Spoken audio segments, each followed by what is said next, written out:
اهلا ومرحبا بكم في مطبخ امي المتواضع. هنعمل الوصفه اللي انتوا شفتوها دي من باب التغيير كده للعيد الكبير، كل سنه وانتوا طيبين.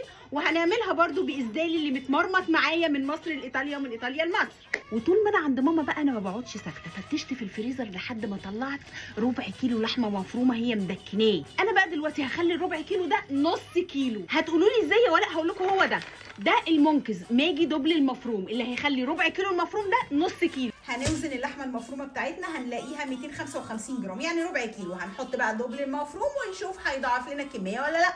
وبعد ما وزننا اللحمه المفرومه انقعيها ضبليها سويها، هنحط الكيس وهنحط معاه كوبايه ميه وهنسيبه شويه لحد كده ما يبوش ونضيف اللحمه المفرومه. نوزن بقى ونشوف الربع بقى نص كيلو ولا لا، لا تكون الناس دي بتضحك علينا.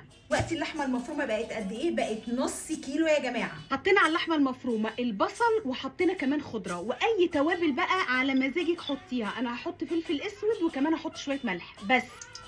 حطينا معلقه السمنه، نرص الكفته، نرفع بقى الكفته بعد ما شوحناها.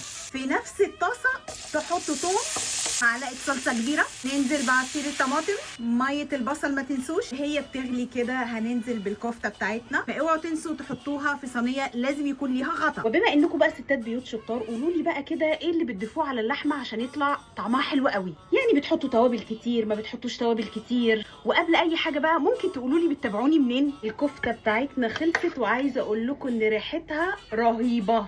ندوق بقى ونقول بسم الله. بسم الله الرحمن الرحيم.